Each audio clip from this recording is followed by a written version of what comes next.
Most homes in York region are selling below the asking price right now, but that's not happening everywhere.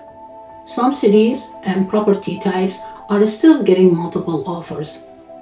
In one segment, buyers are even paying over asking, while everyone else is negotiating a discount. If you own a home in York region or you are thinking about buying one, you are probably watching the average price. In June 2026, the average price was 1,169,000. That's useful, but it only tells you what already happened. It's like looking in the rear view mirror. If you want to understand where the market may be heading, watch the absorption rate. That's simply the percentage of homes for sale that sell each month. I looked at all 9 York region municipalities and every property type. The difference was huge. At the current pace, the hottest city could sell its available inventory in about 3 months, but the slowest could take around 10 months. Same region, same month, two completely different market. By the end of this video, you will know which city is hot and which one is slow. You will also see which type of homes are selling quickly and which ones are just sitting. This matters whether you are buying or selling. In a hot area, you need one strategy. In a slow area, you need a completely different one. So stay with me because you need to know which market you are walking into before you make your next move. By the way, I'm Ilham Ibrahim, a realtor here in the GTA. I help people buy and sell with a clear guidance and strategy. If you want to chat about your specific situation, you can book a chat with me. My info in the description. Let me quickly explain the absorption rate because the rest of the video depends on it. You take the number of homes sold in 1 month and divide it by the number of active listings. For example, if 100 homes are listed and 30 sell, the absorption rate is 30%. Above 30% usually favors sellers. Between 15% and 30% is more balanced but can lean toward buyers. Below 15% means buyers have more control. I calculated these numbers using a TREP June 2026 market reports. Across York region, there were 1,289 sales and 5,302 active listings. That gives us a 24.3 absorption rate and about 4.1 months of inventory. Homes sold for about 98% of the asking price. The average days on the market was 29 days, but when we include the full listing history, it was actually 45 days. That 45 days numbers gives us a more honest picture. The gap suggests that some homes were cancelled and listed again, which reset the days on the market clock.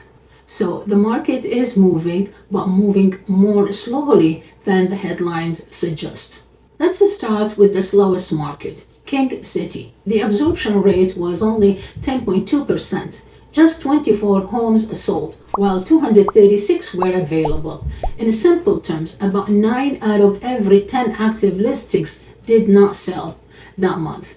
If you are selling in King City, you are competing with more than 200 other listings. That makes pricing very important. The average sale price was around 2.25 million. This is a luxury market and it's expensive homes usually feels the slowdown first. Detached homes were especially slow, only 18 sold out of 199 active listings. That a 9% absorption rate and about 11 months of inventory. For buyers, this means more choices and more negotiation power. Homes sold for an average of 95% of the asking price. On a 2.25 million homes, that's difference of more than 110,000. But condos were little different. 4 sold out of 24 listings, giving them a 17% absorption rate. Small samples, but with an average price of 747,000, the more affordable homes were still finding buyers. So in King City, it's really expensive detached market that's struggling the most. Now let's look at the other end of the market, Markham City. Markham had a 30.7% absorption rate. That means nearly 1 out of every 3 active listings sold. Demand is strong. Homes are moving, and this is the closest York region came to a seller market in June. But let's be clear, this isn't the market we saw in 2021. Not every home is getting multiple offers. Still, compared with King City at just 10%, Markham is moving about 3 times faster. Here's what you need to know. Price is a big reason for that difference. It doesn't mean Markham is automatically more desirable city than King City. Markham simply has more homes that more buyers can afford. The average price in King City is around 2.25 million. There are fewer buyers at that price point, and right now they are not in a hurry. Now let's look at the cities in the middle because each one tells a different story. Richmond Hill had 22.8% absorption rate. That's fairly balanced market. The more affordable property type are moving faster, while expensive homes are taking longer.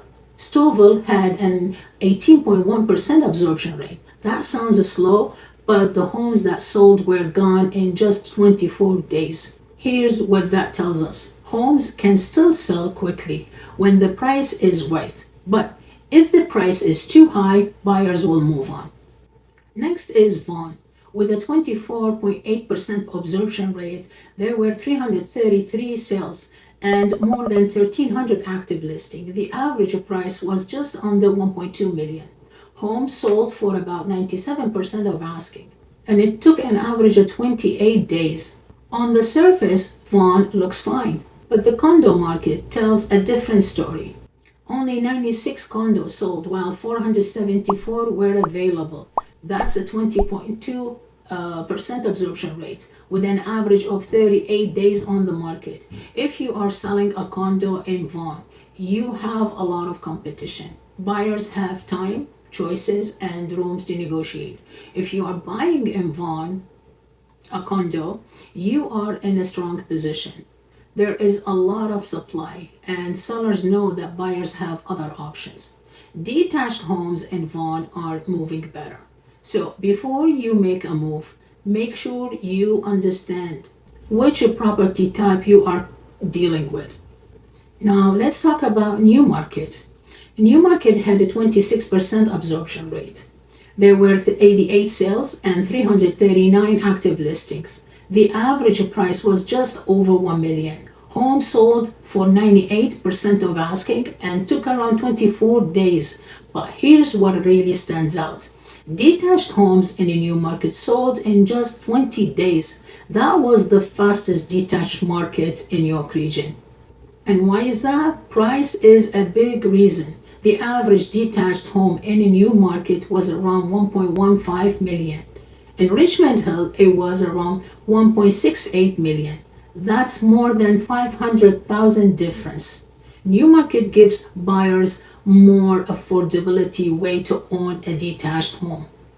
That's why good homes under 1.2 million are getting attention. If you are selling in a Newmarket, price your home properly and make sure it shows well. Demand is there, but buyers are still careful. So if you are buying, don't wait too long. The good homes are selling quickly. Finally, let's look at Aurora. Aurora had a 26.2% absorption rate. There were 76 sales and 290 active listings. The average price was 1.24 million. Homes sold for 97% of asking and took around 24 days. Aurora is quietly doing well. It doesn't have the huge inventory pile we see in Vaughan, and properly priced homes are selling at a steady pace. This is a balanced market in Aurora. There is no panic and no bidding frenzy. Buyers and sellers simply meeting somewhere in the middle. If you are selling above 1.3 million, be careful with your price. The higher the price, the smaller the buyer pool becomes. If you are buying, you have a little more time than you would in a Newmarket. But with home selling in around 24 days, you still cannot wait too long when the right one comes up. Here's what you need to know. When I say Richmond Hill semi sold for 102% of the asking price, that doesn't mean the seller got an amazing deal. Sometimes the home is listed below market value to attract more buyers. For example, it may be listed at 999,000 and sold for 1,020,000. Technically, that's over asking. But the seller was never planning to accept 999,000. The seller might have received more by pricing it properly and waiting for the right buyer. So yes, that 102% figure can be more of a marketing number than a true measure of the market. That's a fair criticism. The second fair criticism is the small sample size. Richmond Hill had only 10 semi-detached sales, and King had just 24 sales in total. So we should not draw big conclusion from those numbers alone. Across York region, semi had 75 sales and a 37.3 absorption rate. That still makes them the tightest segment, but the data is not strong enough to call it a clear trend yet. The third criticism is probably the strongest. Absorption rate change with the season. June is a busy month, so naturally the numbers can look stronger. Markham may be at 31% in June, but probably it won't be there in February. Comparing June with January without adjusting for the season just is not a fair comparison. And here's the biggest point. York region is still a buyer market. The absorption rate is 24%. There are 4.1 months of inventory and around 3,000 detached homes for sale. Yes, some neighborhoods are more competitive, but most of the region is still soft. So why do offer dates still work in some areas? It's not because the strategy is special. It works when there aren't many similar homes available. And that's the real point. Here's the bottom line. York region is not one market right now. Each area is behaving differently. King City is around 10% absorption, while Markham is close to 30%. That difference tells you how much negotiation power you may have as a buyer or a seller. So before you make a move, make sure you understand what's happening in that specific area. If you are thinking about buying or selling, you are not sure where you stand, leave a comment and I'll be happy to help. If you find this video helpful, I highly appreciate if you like and subscribe, and thank you for watching, and I'll see you in the next video.